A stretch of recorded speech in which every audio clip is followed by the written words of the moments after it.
Vav Hey.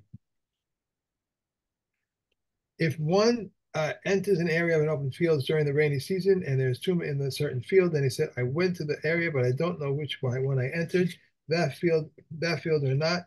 Reb Elazar, Reb Ruzim Tahor, but the sages whom Tomei.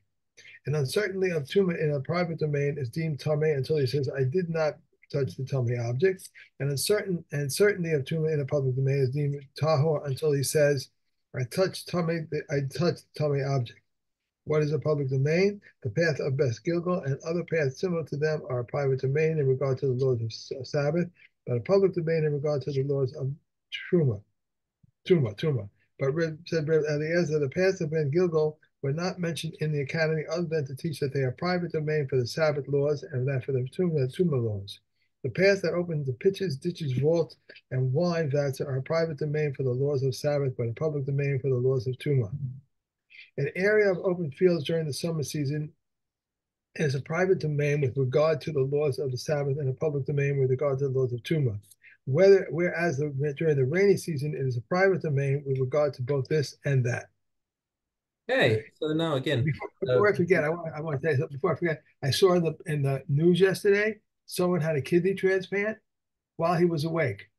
Did you see that thing? while he was He was awake. They couldn't do anesthesia or anything like that. So he has some kind of condition. So they put, I guess they gave him, anesthesia in the his local. areas and everything. Yeah, He was sure. awake for the whole thing. They even showed him the liver that he was going to, the kidney what he was the kidney he was going to get, and, and the other Wow. he was wide awake, and Wow. Okay.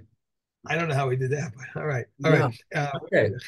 Yes, So yes, Basilki. So a basilica, basically, it's a large building where people with a big hall, basically. right. Um, Rishus Hayachid LeShabbos, it's considered a private domain on Shabbos. Rishus Harabim LeTuma. But as far as Tuma is concerned, because there's so many people milling around in there, it's called a public domain. And therefore, Uh, if any doubts of Tuma come in there, they are tahor. Rabbi Yehuda Omer, אם עומד הוא בפסח הזה ורואה את הנכנסים ואת היוצאים בפסח הלז, if somebody sees people coming in, if you can stand on the one end of the hall and look and see the people coming in on the other end of the hall, okay, then what's this? This is a Rishus Yachid lekach lekach. Then this is considered a private domain because he can see who's coming and going. So if there's anyone in particular if let's say you have somebody who wants to give over sensitive information that right. nobody else that he wants to be sure that that a particular person doesn't see it, he can still see it. So therefore, it's considered enough of a private domain, says Rabbi Yehuda, that even for Tuma it would be considered a Rishus Yachid. But if he can't see the entrances and he doesn't know who's coming and going, then it's completely considered a Rishus Harabim for Tuma. Okay. Whenever I see the word basilica, I always think of a church. Yeah. And here they're not using it that way at Basically all. something like that. That's yeah, it's a big building where lots of people come and go. Okay. Um, right, Haparan. So a paran is also it's a large building that is similar to a basilica. What's the difference, says Gahati? That it's got two entrances on opposite ends, um, which are usually facing each other. So it's um, and other people explain that it's a house that's standing in the middle of the Rishos Harabim. Okay. At any rate, it's got a similar din to the basilica. It's a Rishus Yachid for Shabbos and a Rishus Harabim for Tumah. Okay, because you've got so many people coming in and out, and people use it as a thoroughfare or whatever. B'chein hatzdadim, and so are the sides, right? Because you've got a building where it's imagine it's like a sort of a closed a rooftop market, at least no, it's got a market with a rooftop, and people are coming through. So in terms of Rishus Yachid for Shabbos, it's a Rishus Yachid. It's walled off. It's a private domain. But in terms of Tuma, people are walking through all the time. But what happens about the sides where people? Machane Yehuda. Hmm? Machane Yehuda. Machane Yehuda, right? So there's areas in Machane Yehuda exactly like that. Um, okay, but what about on the sides where people are mostly walking through the middle?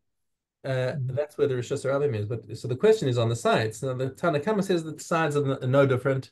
It's all considered. That's considered a Rishus Harabim for Tumah. Rabbi Meir had stadim Rishus Yachid lekach or lekach. No, he says the sides are still a private domain because the main thrust of people is going through the middle. The sides is if somebody wanted to talk to somebody in private, they'd say, "Come over to the side here with me," and it would be quiet, and they would be able to have a meeting there. So he says that that's considered a rishus yachid as well. And again, halacha follows the Tanakama. Istavanis. Okay, so an istavanis is a portico with it's a hall with lots of columns, which is open. It's got a ceiling, but it's basically open on the sides. Okay, Rishus Hayachid l'Shabbos. So this is also a Rishus Hayachid as far as Shabbos is concerned, or at the very least, it's a Carmelis. Rishus Harabim l'Tumah, and because people are walking all the way through it again, it's Rishus Harabim as far as Tumah is concerned. Chatzer Harabim, a courtyard in which Harabim nichnasim bazo, v'yotzim bazo, where people come in on one side and go out on the other side, is a Rishus Hayachid l'Shabbos. Rishus Harabim l'Tumah. So all of these things have that in common, that they are private domain as far as carrying it within it on Shabbos is concerned. But because it's a place that's open for the public to come through, it's considered a Rishus Harabim as far as Tumah is concerned. Okay, fairly simple ones today. Let's do Chazara. Daled Okay, Bab. put this over here. Let me see what's this. Okay. Oh wait, so no, that's the right one. Okay. Okay, we have Daled Vav. Regarding two saliva specimens, one of which is tummy and one of which is taho, we suspend truma on account of touching the saliva, carrying it, or causing it to move in the private domain, and for contact in the public domain when the saliva is moist, when for carrying it, whether it is moist or dry. If there was a single specimen of saliva and one touched it or carried it or moved it to the public domain, we burn truma on its account, and needless to say, truma is burned on its account in a private domain. There are uncertainties when the sages ruled in Tahor, an uncertainty regarding drawing water in a mikvah, an uncertainty of tumor floating on the surface of water, an uncertainty of tumor concerning beverages with regard to acquiring tumor, and the uncertainty is deemed tame. Whereas with regard to conveying tumor, it is deemed tahor, and uncertainly converting tumor of hands with regard to acquiring tumor to conveying tumor, and to becoming tahor and deemed tahor. And uncertainty in the public domain is uncertainty concerning rabbinical edicts, uncertainty pertaining to cooling, and uncertainty concerning shiratzim, uncertainty concerning afflictions of taras, and an uncertainty concerning the zeros, and uncertainty concerning firstborns, and uncertainty concerning sacrificial offerings. And uncertainty concerning tumor which is floating on the surface of waters rule tahu, whether in containers or on the ground. Rav Shimon says in containers the uncertainty is deemed tame, but on the ground it's deemed tahu. And uncertainty says, an uncertainty regarding to one's ascent into the water is ruled tame, and uncertainty regarding to his ascent from the water is ruled tahu. Rav Yoshi says, for even if there's no space in the water for anything more than the person's bulk and the tumor, he is tahu. Okay. Okay. Para. And we have Vav Dalet. If one positions his hand or his foot on vegetable leaves so that the water should pass over the barrel, the water is invalid. If he positions reed leaves or walnut leaves, the water is valid. The general rule is if it is something that is susceptible to tumor, it is invalid. If it's something that is not susceptible to tumor, it's valid. If one diverts a spring into the vat of a wine press or into a water hose, the water is invalid for Zavim. And for the Mitzorim, and for consecrating it as Mekatos, because it was not filled in a vessel. Okay, new one out. Okay, and if 5 people filled 5 barrels in order to perform 5 sanctifications and then decided to perform a single sanctification, or if they filled the barrels in water to perform a single sanctification and then decided to perform 5 sanctifications, they are all valid. If a single person filled 5 barrels in order to perform 5 sanctifications and then decided to perform a single sanctification, only the last one is valid. If he filled them in order to perform a single sanctification and then decide to perform five, only the first and that he sanctified is valid. If he said to someone, sanctify these for yourself, only the first one is valid. Sanctify these for me, they are all valid. Okay. And we have Tohoros. Gimel Aleph. If any of the items that convey tumah through ohel that were divided and brought into a house, the dosa and hearken its rules in tahor, while the sages say tameh.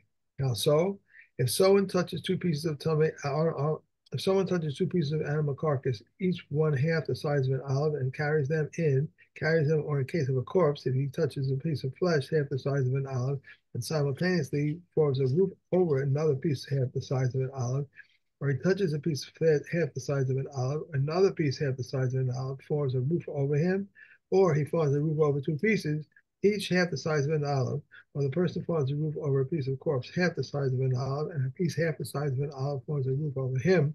Dosa and hearken his rules in tahor, while the comments say tameh.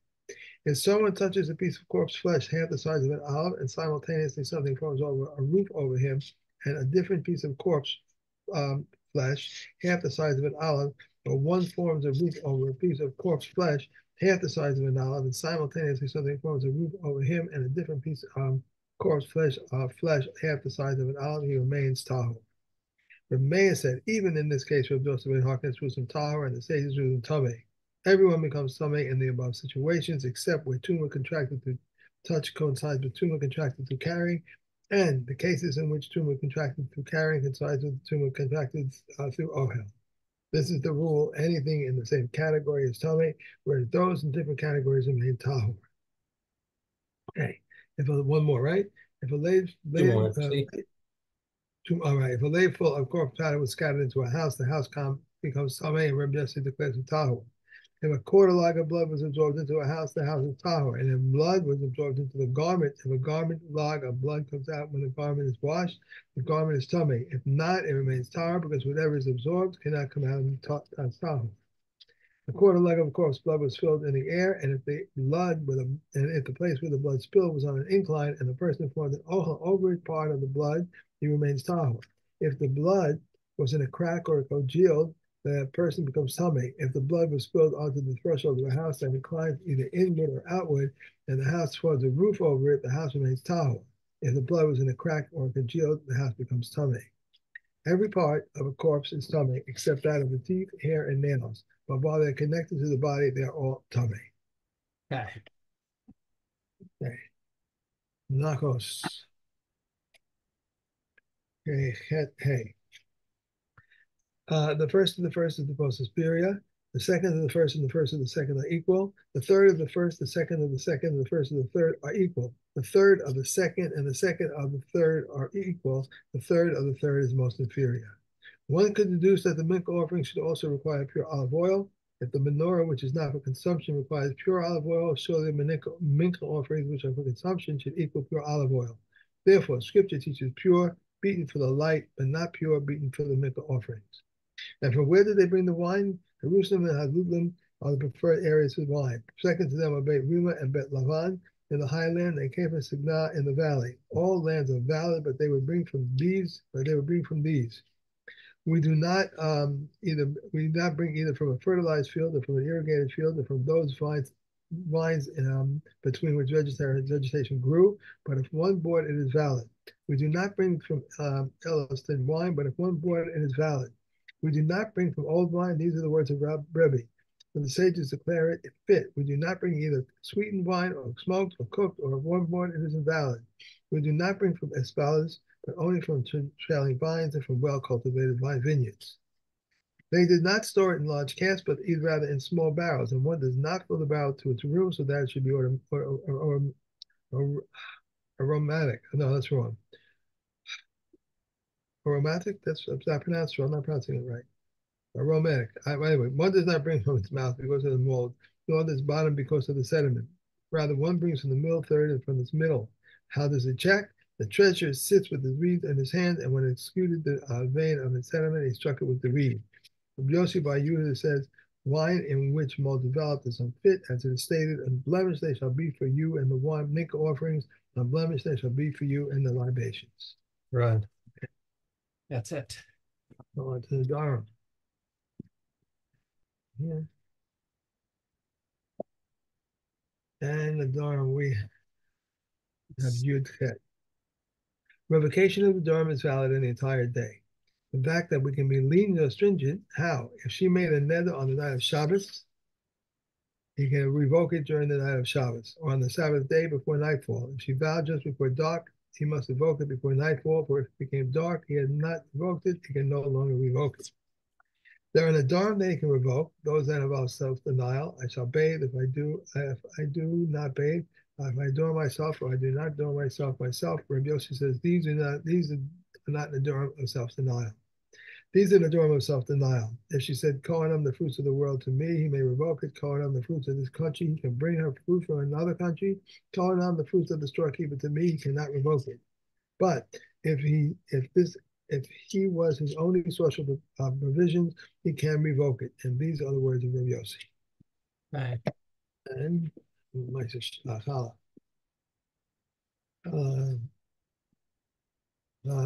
we go. 5/4 of flour are liable to challah. They, the 11 fine brand and coarse brand are 5/4. They are liable. If the coarse brand was removed from them and returned to them, they are exempt. The measure of challah is 1/24. If he makes dough for himself or for his son's banquet, 1/24. A baker who makes it for sale in the market, so too a woman who makes it for sale in the market, 1/48. If her dough is rendered unclean, whether by error or by circumstances, beyond the control, 1/48. If it was redeemed unclean deliberately, 1/24. So the Rendered. It was sitters rendered unclean deliberately. Yeah. rendered unclean deliberately, 1/24. So that the sitter may not be rewarded. Rav Eliezer says he may be taken from the clean for the unclean. How? Clean dough and unclean dough. He takes the measure of challah from the dough from which the challah has been taken, put less than the eggs bulk in the middle, in order that he takes that from which is nearby, but the sages forbid. Yeah. Okay. I'm going Therefore, to see if I can I forgot. I'm going to see if I can find that article. I can send it to you if I can. That one of the amazing things was he had the operation that day, I guess in the morning, and he went home he went home later on. you went home that day. No, come He on. went home the same day. I'm going to see if I can find the article. He went home the same day. Oh no, come on. You don't even want to think about that, right? Okay. Okay. Right. Have a great Uh, one. I'll see you tomorrow. Thank you. Bye.